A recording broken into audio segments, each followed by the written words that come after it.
আসসালামু আলাইকুম রহমতুল্লাহি ওয়া বারাকাতু। আমি অ্যাডভোকেট ফখরুদ্দিন মিয়াজি কথা বলবো। বিএনপি নির্বাচনের জন্য পাগল হয়ে গেছে।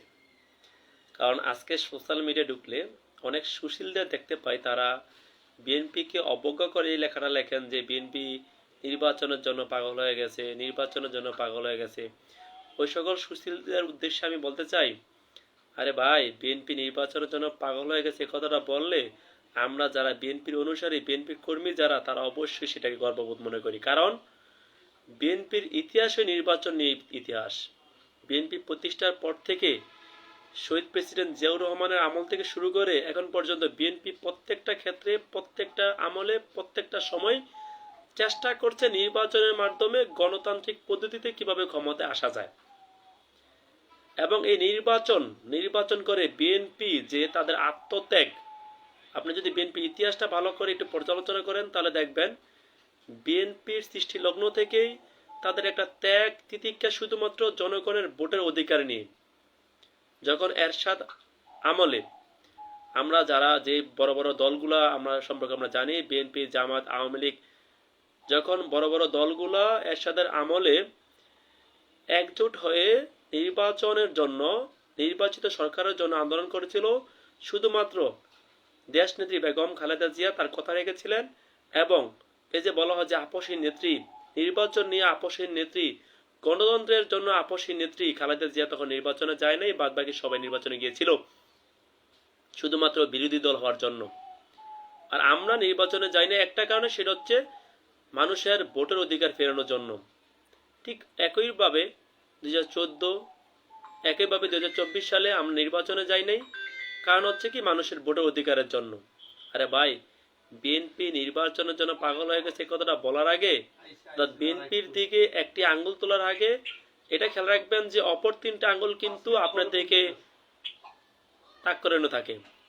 অর্থাৎ যারা চিন্তা ভাবনা করেন, যারা উল্টাপাল্টা বিএনপি নামে উল্টাপাল্টা বলেন, যারা নির্বাচনের জন্য পাগল হয়ে গেছে বলেন, তাদের উদ্দেশ্যে আমি এই কথাটা বললাম। বিএনপি, আমরা বিএনপি কর্মী হিসেবে নির্বাচন চাই, নির্বাচনে জনগণের ভোটের অধিকার চাই। কারণ জনগণের ভোটের অধিকারের মাধ্যমেই প্রতিষ্ঠা হবে একটা জনগণের সমর্থিত সরকার, সেটা অবশ্যই চাই। পাশাপাশি আরেকটা কথা বলি, বর্তমান প্রেক্ষাপটে ইউনিট সরকারকে নিয়ে আমার কোনো অভিযোগ নেই ভাই। এখন যারা নির্বাচন চায় না তারাও স্বৈরাচার। হ্যাঁ, এটা একটা হিসাবে অযৌক্তিক কিছু না। কারণ বাংলাদেশ সৃষ্টির পর থেকেই আমরা গণতান্ত্রিক পদ্ধতিতে নির্বাচিত সরকার চাচ্ছি, এবং নির্বাচিত সরকারের আশায় 2014 সালে আমরা ভোট বর্জন করছি, 2024 সালেও আমরা ভোট বর্জন করেছিলাম, কিন্তু আমরা আমাদের ভোটটা এখনো প্রয়োগ করতে পারি না। সবচেয়ে দুঃখের বিষয়, আমি অ্যাডভোকেট ফখরুদ্দিন মিয়াজি এখন পর্যন্ত জাতীয় ইলেকশনে ভোট দিতে পারি নাই। কারণ কেন দিতে পারি নাই? ওই একটা কারণেই ভাই, আমি আমার পছন্দ মতো প্রার্থীকে ভোট দিতে পারবো না। সেটা বলতে পারেন আমার ব্যর্থতা, সেটা বলতে পারেন আমাদের দেশের ব্যর্থতা।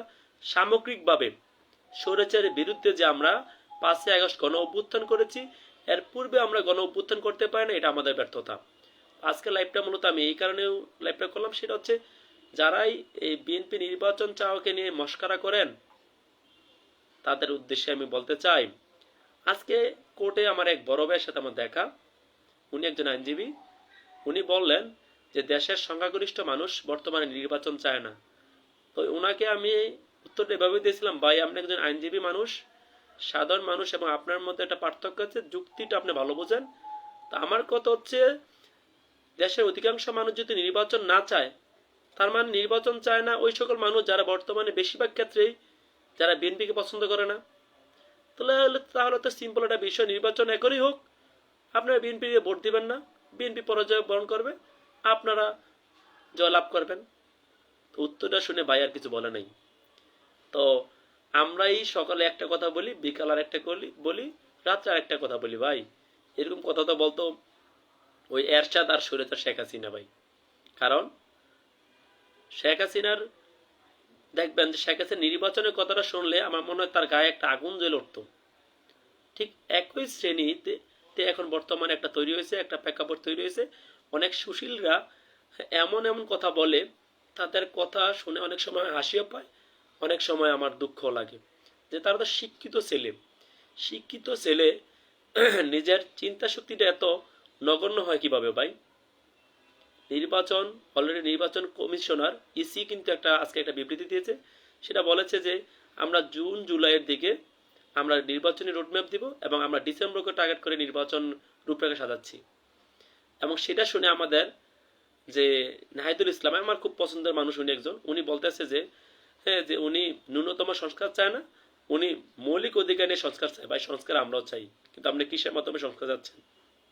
এবং একটা খুব সাংঘাতিক একটা কথা কিন্তু আমরা দেখতে পাচ্ছি যে আমাদের নাহিদুল ইসলাম, যে এনসিপির আহ্বায়ক নাহিদুল ইসলাম বলেছেন যে বর্তমান পুলিশ নাকি বিএনপির কথা শুনে বিএনপির কথা মতো চলে, তাই লেভেল প্লেইং ফিল্ড চাচ্ছে। আরে ভাই, সরকারে তো আছেন আপনারা, আপনাদের প্রতিনিধিরা আছে এবং আপনাদের সমর্থিত যে উপদেষ্টা আছে, তাহলে এখানে বিএনপিটা নাম বলতেছেন কেন?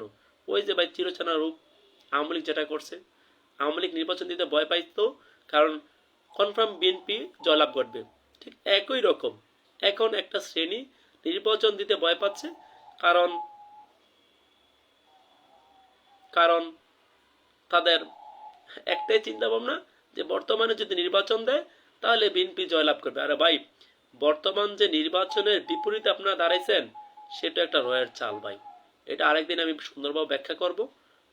আপনারা হয়তো আমার ব্যাখ্যাটা নাও মানতে পারেন, তবে আমি একজন আইনজীবী হিসেবে বলতে চাই যে আমার মনে হয় এই যে ব্যাখ্যাটা আমি দিব সেটা অবশ্যই চিন্তা ভাবনা করে দিব। একজনে বলছেন যে ভাইয়ের যুক্তিটা ঠিক আছে, ধন্যবাদ। ইমরান হোসেন আমার ছোট ভাই, ধন্যবাদ। সাইফুল পাটোয়ারি বলছে ভাই আজে বাজে কথায় কান দেওয়া যাবে না, আমরা চাই সুষ্ঠু নির্বাচন হয়ে আসুক। ধন্যবাদ সাইফুল পাটোয়ারি। হ্যাঁ, আমার কথা এটাই ভাই, নির্বাচন সুষ্ঠু হোক, মানুষ যার যার ভোট তার খুশির মধ্যে দিতে যেতে পারে। ওই যে একটা কথা ছিল আগে যে আমার ভোট আমি দেব, যাকে খুশি তাকে দেব, সেই যে একটা স্লোগান, এই স্লোগান যাতে তৈরি হতে পারে সেটা অবশ্যই আমরা চাই, ঠিক আছে? কিন্তু বর্তমান প্রেক্ষাপটে এটা আমরা চাচ্ছি না। আরে ভাই, নির্বাচনটা যদি সুষ্ঠু হয়, নির্বাচনের যদি একটা প্রেক্ষাপট তৈরি হয়, পরিবেশ তৈরি হয় এবং যেটা অভ্যাসে যদি পরিণত হয়, তাহলে আজকে আমার কথা হচ্ছে সোজা সিম্পল একটা বিষয়, বিএনপি যদি চরম লেভেলে অন্যায় কিছু করে নির্বাচিত হওয়ার পর আপনারা বিএনপিকে ভোট দিবেন না। সহজ হিসাব। বিএনপি ভোটের আশায়, জনসমর্থনের আশায় অবশ্যই ভালো কাজ করতে বাধ্য। এই জিনিসটা আপনার মাথায় যদি না ঢোকে, আপনি যদি গোলা পানিতে মাছ শিকার করতে চান, আপনার চিন্তা ভাবনা যদি থাকে যে নির্বাচন যত দেরি হবে বিএনপির সমর্থন তত কমবে, আমাদের সমর্থন তত বাড়বে, ভাই নির্বাচন একটা খুবই ক্রিটিক্যাল একটা বিষয়। তবে একটা কথা মনে রাখবেন, এই যে মুখে যেটা বলেন স্বৈরাচার বিরোধী, সেটা কিন্তু আর হবে না। কারণ অলরেডি গতকালকে আওয়ামী লীগ মোটামুটি আমার মনে হয় দৃশ্যমান অনেক একটা বড় মিছিল নিয়ে ঢাকা শহরের মতো একটা স্থানে মিছিল করেছে। আমি তাদের বলি না যে তারা মিছিল করতে পারবে না, কিন্তু আমি আপনাদের সাথে একমত যে অন্যায় অর্থাৎ স্বৈরাচার যে অন্যায় করেছে, অন্যায়ের বিচার হওয়ার পর তারা নির্বাচনে আসুক বা রাজনীতিতে আসুক। কিন্তু আপনারা যেভাবে ওই যে